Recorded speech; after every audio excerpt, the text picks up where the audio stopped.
এখানে ওই অবস্থার কথা বর্ণনা দেওয়া হচ্ছে যা মানুষের মৃত্যুর পর হয়ে থাকে।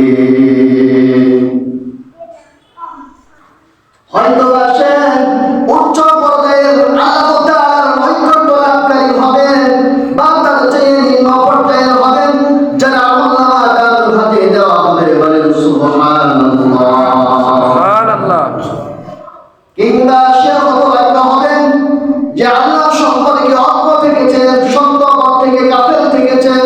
আল্লাহ রাব্বুল আলামিন কোরআনের ভাষায় সুন্দর করে এই তিনটি দলের আলোচনা করেছেন। শেষ পর্যায়ে আল্লাহ রাব্বুল আলামিন এমন ভাবে তুলে ধরেছেন যে আলোচনাটা আমাদের যেন সংক্ষিপ্ত আলোচনায় বুঝে আসে। আল্লাহ রাব্বুল আলামিন কোরআনের ভাষায় বলেন, ফাম্মা ইন কানা মিনাল মুকাররাবিন।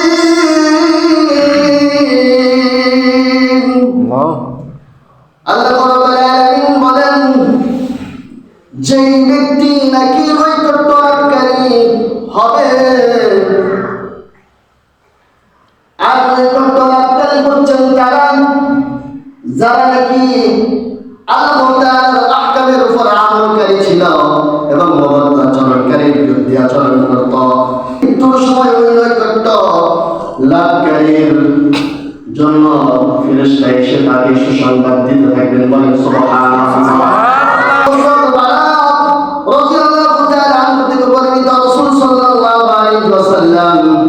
বলেছেন, যখন আল্লাহ তাআলা নৈকট্য লাভকারী মৃত্যুর সময় ঘনিয়ে আসে, তখন মালায়েকা ফেরেশতা তাদেরকে এই বলে সুসংবাদ দেয়, হে পবিত্র দেহের পবিত্র আত্মা, তোমরা আল্লাহ তাআলার বিশ্রামের দিকে চলো।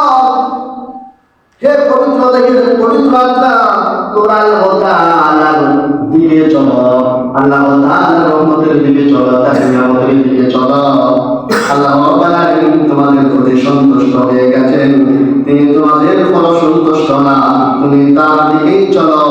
যে আল্লাহ রাব্বুল আলামিন তোমার উপর সন্তুষ্ট হয়ে গেছেন, এই কথাটা আল্লাহ রাব্বুল আলামিন কোরআনের ভাষায় এভাবে তুলে ধরেছেন, ফারাউহুম ওয়া রাইহানুন ওয়া জান্নাতু নাঈম।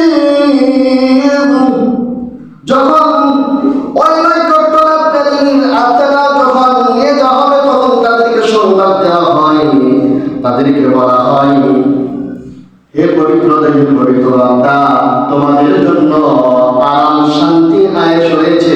শুধু তাই নয়, তোমাদের জন্য উত্তম রিজিকের ব্যবস্থা হয়েছে। শুধু তাই নয়, তোমাদের জন্য নিয়ামতের পরিপূর্ণ জান্নাত হয়েছে। চলে যাবেন আল্লাহু আকবার। এই নৈকট্য লাভকারী যারা হবে, তাদের জন্য জান্নাতের কোনো জিনিসই কমতি থাকবে না, সবকিছুই ভরপুর থাকবে। চিন্তা আরেকবার করে সুবহানাল্লাহ। যেই দল আল্লাহ রাব্বুল আলামিনের ডান পাশে থাকবে, ওই দলের আলোচনা করেছেন। আল্লাহ রাব্বুল আলামিন বলেন, ফাআম্মা ইন কানা মিন আসহাবিল ইয়ামিন। যারা নাকি আল্লাহ তাআলার আরশের ডান পাশের একজন হবেন, তাদেরকে আসহাবুল ইয়ামিন বলা হয়।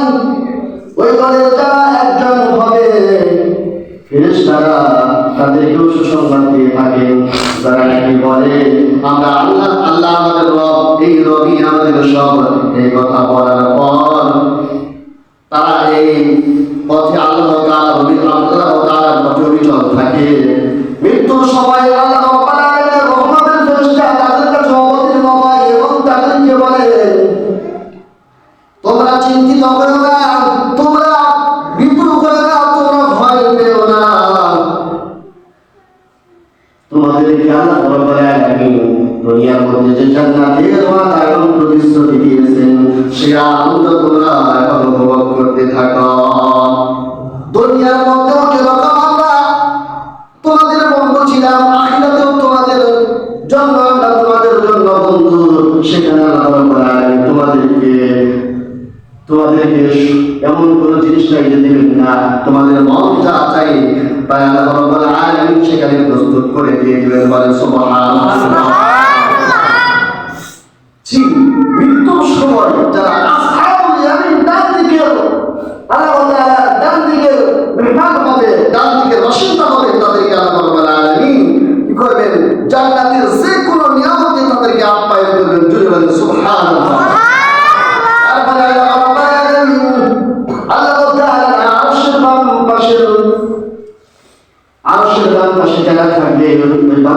বাসিন্দা সম্পর্কে আলোচনা করেছেন। আল্লাহ রাব্বুল আলামিন বলেন, ওয়া আম্মা ইন কানা মিনাল মুকাজ্জিবিন, যারা নাকি আল্লাহ তাআলার এই সত্যকে প্রত্যাখ্যান করেছে, গোমরাহ হয়ে গেছে, গোমরাহের অন্তর্ভুক্ত হয়েছে,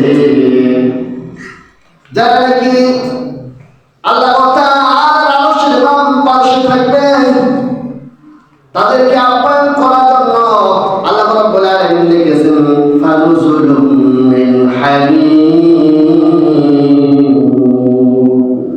আল্লাহ রাব্বুল আলামিন তাদেরকে আহ্বান করবে ফুটন্ত গরম পানি দিয়ে। যখন তারা পান করবে, পান করার সাথে সাথে তাদের পেটের নাড়ি ভুঁড়ি চিরে ফেলে যাবে। আল্লাহ রাব্বুল আলামিন সেই জাহান্নামের মধ্যে তাদেরকে নিক্ষেপ করবেন, যে জাহান্নামটা নিক্ষেপ করার পর তাদেরকে এমন ভয়ঙ্কর চিৎকার দিবে, চিৎকার করার সাথে সাথে তারা জাহান্নামের মধ্যে পড়ে যাবে। পড়ে যে এমন চিৎকার দিবে, সেই চিৎকারটা দুনিয়ার কোনো মানুষ যদি শুনতো, শোনার সাথে সাথে সে কলিজা থেকে মারা যেত। আল্লাহ রাব্বুল আলামিন আমাদের সকলকে সেই আসহাবুশ শিমাল থেকে হেফাজত করুন, সকলেই বলি আমিন।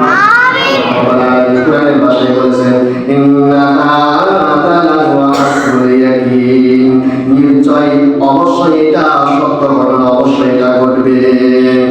ফাসাব্বিহ বিসমি রাব্বিকাল আযীম, হে রাসূল আপনি আপনার নামে পবিত্রতা এবং মহিমা ঘোষণা করুন। আমি একটি হাদিস তেলাওয়াত করেছি, আবু হুরায়রা রাদিয়াল্লাহু তাআলা আনহু বর্ণিত, রাসূল সাল্লাল্লাহু আলাইহি ওয়াসাল্লাম বলেছেন, কালিমাতানি হাবিবাতানি ইলার রাহমানি আলাল লিসানি সাকিনাতানি ফিল মিজানি সুবহানাল্লাহি ওয়া বিহামদিহি সুবহানাল্লাহি ওয়া আযীম। হযরত আবু হুরায়রা রাদিয়াল্লাহু তাআলা আনহু থেকে বর্ণিত, রাসূল সাল্লাল্লাহু আলাইহি ওয়াসাল্লাম বলেছেন, রাসূল সাল্লাল্লাহু আলাইহি ওয়াসাল্লাম বলেছেন, আল্লাহ তাআলার নিকট দুইটি জিনিস, দুইটি বাক্য, বাক্য দুটি পড়তে অতি সহজ এবং বোঝানো অনেক পারে। আর বাক্যটি হচ্ছে সুবহানাল্লাহি ওয়া বিহামদিহি সুবহানাল্লাহিল আযীম। এই দুইটি বাক্য আল্লাহ তাআলার কাছে অতি প্রিয়, আমাদের মুখে পড়তে অতি সহজ। সেজন্য আমরা প্রত্যেক নামাজের পরে এই দুইটি বাক্য ইনশাআল্লাহ পড়ার চেষ্টা করব। সবাই বলে ইনশাআল্লাহ। আর আমরা প্রত্যেক নামাজের পরে যে তাসবিহ করি, তাসবিহ সুবহানাল্লাহ সুবহানাল্লাহ আলহামদুলিল্লাহ আলহামদুলিল্লাহ আল্লাহু আকবার আল্লাহু আকবার, এই তাসবিহগুলি করার জন্য চেষ্টা করব। এই তাসবিহ দ্বারা কি হয়, আল্লাহ তাআলার পবিত্রতা বর্ণনা করা হয়, মহিমা ঘোষণা করা হয়। এই তাসবিহের দ্বারা আমরা আল্লাহ তাআলার পবিত্রতা বর্ণনা করছি, এটাকে বোঝাই। কোথায় থেকে রমজান মাস চলতেছে, এই রমজান মাস শেষের দিকে চলে আসছে। এই রমজান মাস যখন আসতো, রাসূল সাল্লাল্লাহু আলাইহি ওয়াসাল্লাম এইগুলো দোয়া করতেন, আল্লাহুম্মা বারিক লানা ফি রমাদান ওয়া শাবান ওয়া বাল্লিগনা রমাদান। এই দোয়া করতেন, হে আল্লাহ আপনি আমাকে রজব এবং শাবান মাসে রহমত বরকত দান করুন এবং রমজান পর্যন্ত আমাদের হায়াত পৌঁছে দেন। আমরা এই রজব মাস আসছে, সেজন্য এই মাস থেকে আমরা দোয়া করব, রমজানের জন্য প্রস্তুতি হওয়ার জন্য চেষ্টা করব ইনশাআল্লাহ। আল্লাহ তাআলা আমাদের সকলকে কোরআন এবং সুন্নাহ অনুযায়ী আমল করার তৌফিক দান করুন, সকলে বলি আমিন। ওয়া আখিরু দাওয়ানা আলহামদুলিল্লাহি রাব্বিল আলামিন। সুবহানাল্লাহি ওয়া বিহামদিহি আশহাদু আল্লা ইলাহা ইল্লা আনতা আস্তাগফিরুকা ওয়া আতুবু ইলাইক।